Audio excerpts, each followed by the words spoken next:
Welcome. My apologies that the video got cut off on that last video. I was talking through example 6, the difference quotient here. We had set it up. I think I had said we needed to distribute this negative sign. And when you do that, this becomes negative x squared and positive 3. And then we see that some things cancel out. We're left with 2hx plus h squared. And then this is good because we have an h here and here we can factor out. So when we factor that out, we can then cancel here, divide out, and we're left with 2x plus h. All right, there's a couple more examples on the next page if you want to take a look at those on your own and then check your work. Here they are. Take a look and see how you did. There are different formats, but we do want to try to divide out this bottom h if we can in both cases. So that concludes the section there on function operations and the difference quotient. Let's take a look at composition of functions. Composition of function is really when we just put a function as the input inside of another function. So if you take a look at this, the notation here, this little circle is composite, f composite g of x. It means f of g of x.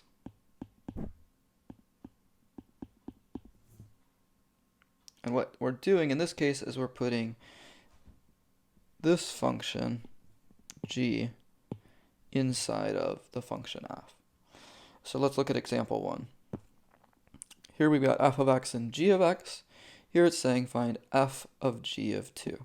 So what this means, going back to this notation here, is f of g, of 2. And so you can see here, we've got f of g of 2.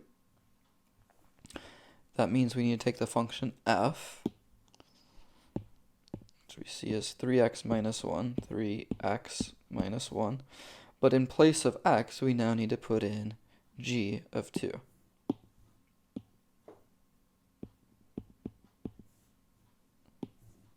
Okay, so hopefully you're seeing that input going in there. And then there's several ways of doing this. I'm going to find g of 2 off to the side. So g of 2 is equal to x squared plus x minus 3, and my x here is just my 2. And so I'm going to put 2 in for x. I get 4 plus 2 is 6 minus 3 is 3. So now I can come back up here and I can put in 3 in place of g of 2. So I now have 3 times 3 minus 1 equals 8 for my final answer. Hopefully that makes sense. Let's look at part B. Part B is going to be similar, but now it's g of f of 2.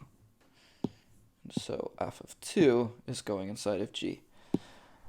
I'm going to do this one slightly different. If you like it, great. I'm going to leave the g alone on the outside. I'm going to find f of 2. I'm going to take 3 times x minus 1. That's my f, right? And my input here is 2. Go ahead and calculate that. I now have g of 3 times 2 is 6 minus 1 is 5. G of 5. I can now plug 5 into g. So I take x squared plus x minus 3. My input is 5. I get 25 plus 5 is 30 minus 3 is 27. So 2 different ways of doing it. I've got a feeling some of you will like B better. It works pretty good if we have a number, but if I don't have a number, then I have to kind of follow the pattern of A. So let's do that now. We've got, remember what this is? This is f composite g, and we write f of g of x. I'm going to change this to blue.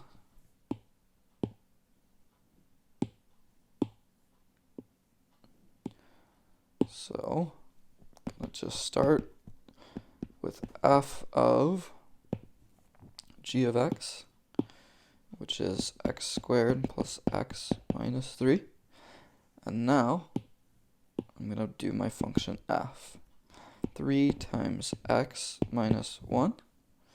My x, or my input, is x squared plus x minus 3. And now we can just simplify here. We can distribute that 3. When we do that, we get 3x squared, squared plus 3x minus 9. And that's my final answer. Hopefully you're seeing how we're just, that's not what I wanted to do. Hopefully you're seeing how I'm just really kind of working my way in. You can also work your way out if you like that one better. Doesn't matter. In this case, I've got G composite F, so that means G of something. That something happens to be f of x. So I'm putting f of x inside of G. G of f of x is equal to 3x minus 1. That's my input. So my function g is I have something squared plus something minus 3. You see the connections here, right? X squared minus something squared plus something minus 3. And so now I'm going to plug in the purple. 3x minus 1, 3x minus 1. Maybe I'll do this off to the side for you here. 3x minus 1 squared. Make sure to take 3x minus 1 times itself, and then distribute. You're going to get 9x squared minus 3x plus 1. 9x squared minus 6x plus 1. Some of you can do that in your head. That's great. If not, that's fine too. Just do it off to the side here. So we get 9x squared minus 6x plus 1 plus 3x minus 1 minus 3. Combine my like terms. That's going to be minus 3x minus 2.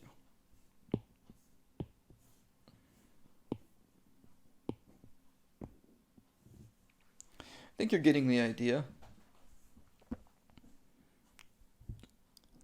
Let's take a look at this function. In the example we just did here, we were able to simplify kind of to a nice expression at the end.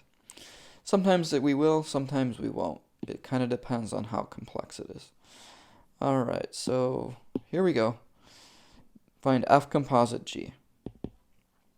So to do that, I'm going to take f of g of x. So f is my outside function, g is my inside function. G is 2x plus 3.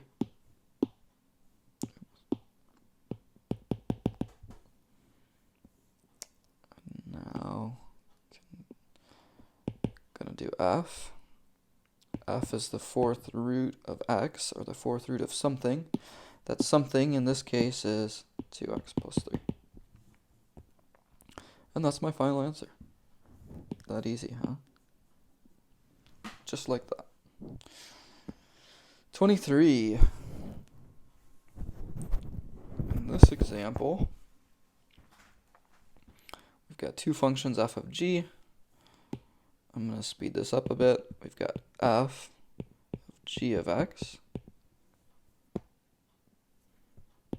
F is my outside function. G is my inside function. So I'm going to start on the inside, work my way out. F of 1 over x. Now I need my function f, which is 4 over 1 minus 5 times my input, right? what's my input? My input is 1 over x.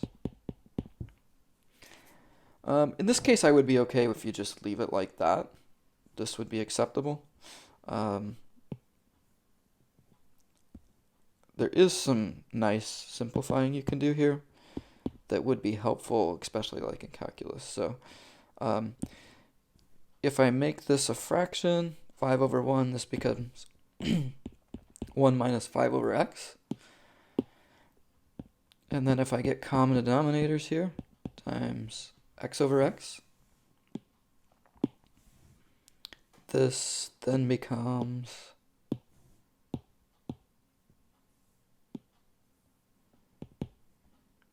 4 times x minus 5 over x.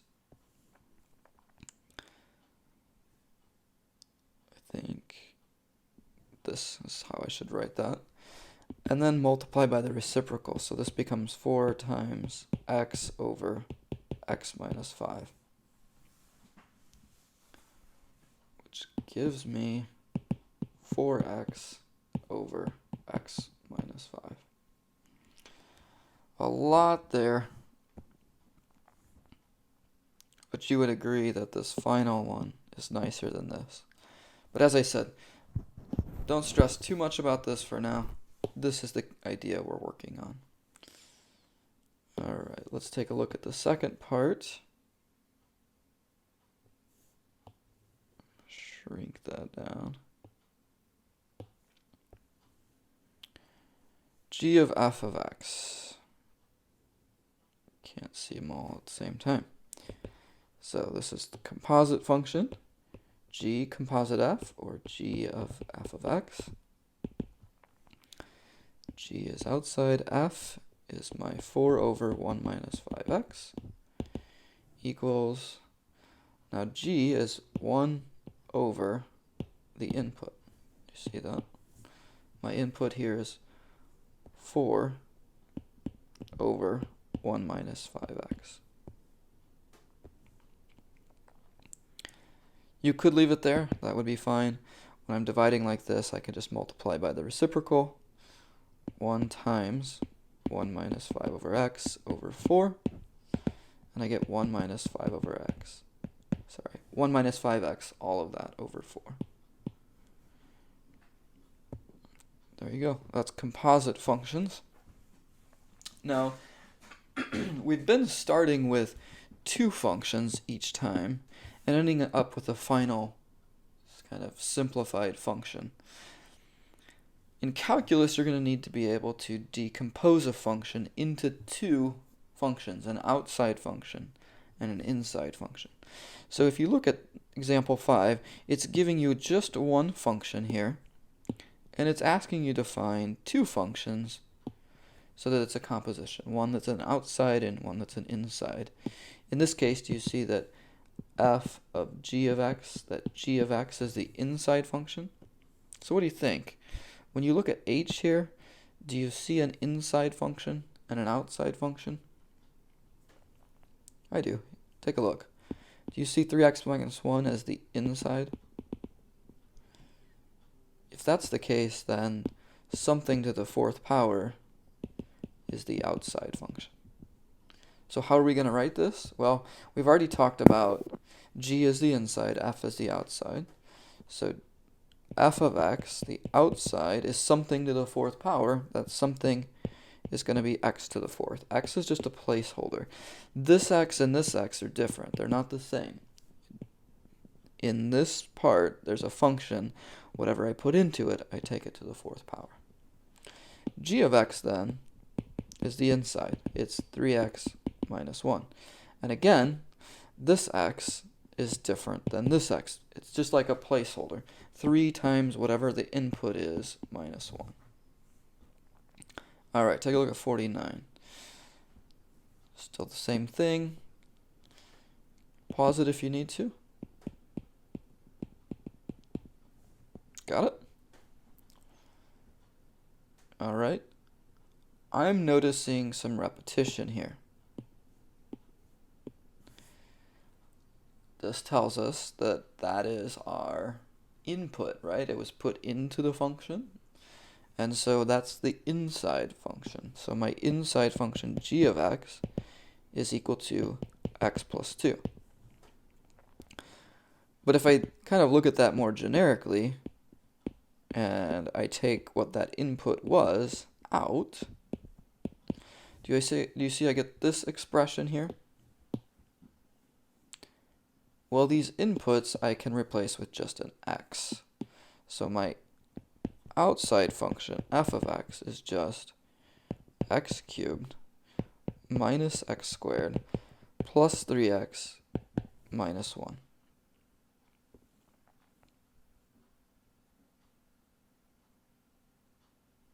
And there we have compositions of functions.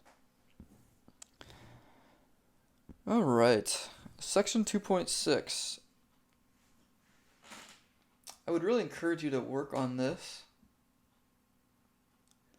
on your own, really this whole worksheet, and try it out.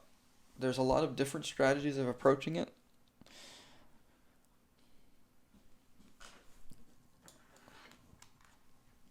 All right, I'm going to work through these, explain my thought process as we go. If the cashier worked 18 hours and earned $168.30, what if she works 33 hours? Several ways of doing this. One is a proportion. 18 hours, $168.30. 33 hours, x. Most people don't actually understand what they're doing when they do this, though. So let's do it a way that makes a little more sense. One is to find the hourly rate. If I just take 168.30 and divide by 18, that tells me how much the individual makes per hour. $9.35 per hour.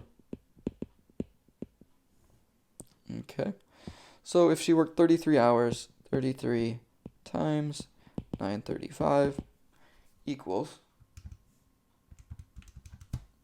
308.55. Now, back to my proportion here. If you want to solve it this way, we cross multiply and divide. So we get 168.30 times 33 equals 18x.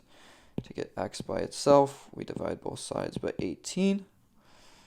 So x equals 168.30 times 33, all of that divided by 18. Are you surprised? 308.55. All right, I want to point out you did the same thing, you just did it in different ways. I guess I did it, didn't I? Take this number divided by 18. Do you see 168.30 divided by 18? Times 33. Times 33. There we go. Number 2, if you haven't worked through this, I want you to try it. Pause the video and take a look at it.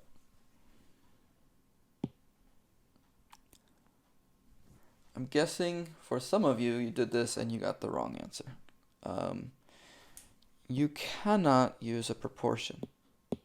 This strategy does not work. Here's why. If you use this strategy, you're going to find out that 15 workers is actually going to take longer time. Well, that's not the case. In theory, if we have more workers, it'll take less time. Lots of ways of doing this problem. I'm going to introduce you to kind of what I call the one worker problem. The one worker strategy. If it takes 180 days for 12 workers, how long would it take for one worker?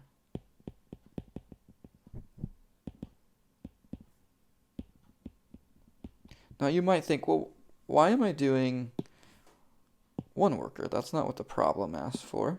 The problem asks for just one worker. And you're right, it does. 15 workers. And it does. But here's the deal. If we figure out how much it would take for one worker, it's going to be easier to get to 15. So 180 days for 12 workers. What if you just had one worker? And in theory, you know, some jobs might go quicker with two people, right? You might have two people, it might go more than twice as fast, but we're going to assume that it's kind of even. So if it's 180 days for 12 workers, if we took 180 times 12, it would take 12 times longer. It would take 2,160 days for one worker. And now we can go to 15 workers. 15 workers, if that's how many days it would take, and now we have 15 workers, we can just divide 2160 by 15. Take 144 days.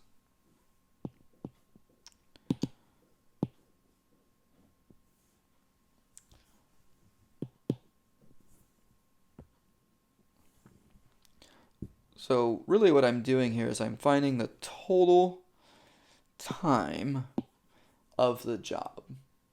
And then I'm taking that total time for the job and dividing it out. All right, take a look, number 3. Professor, 4 hours to grade 50 exams. How long would it take to grade 22 exams? Okay. Actually, let me pause here. I'm going to go back. This is called a direct relationship or a direct proportion. This is called an indirect proportion.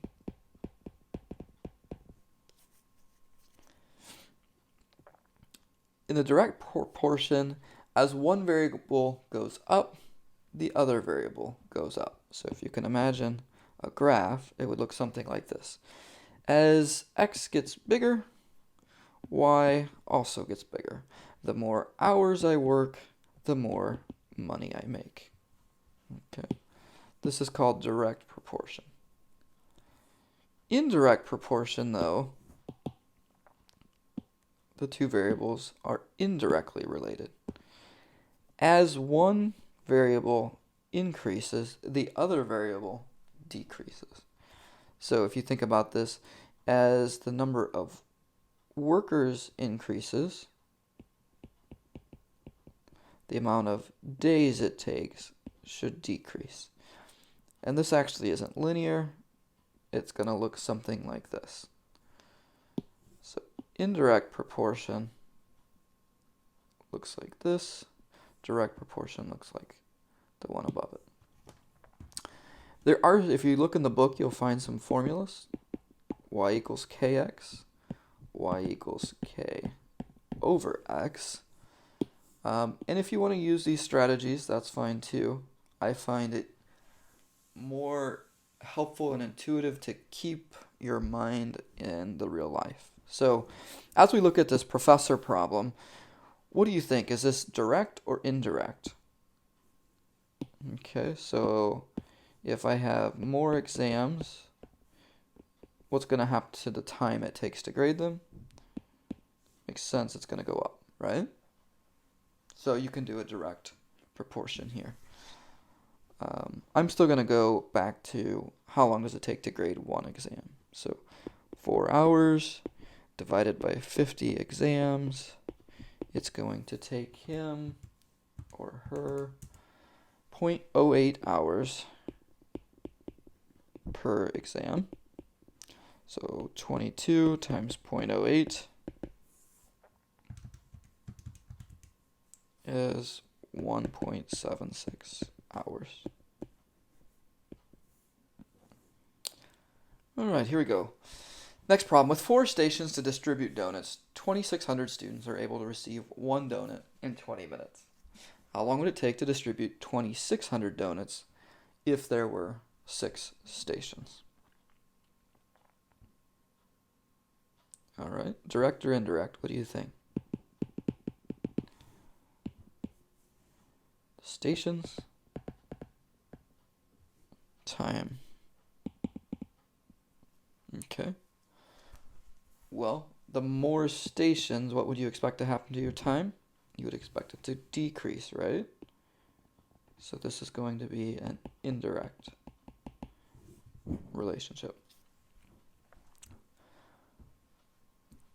several strategies. You can look in the book if you'd like. My strategy is to find how long would it take if there was one station. So you can also dig into the number of donuts here. That's another strategy. That would work too. So 4 stations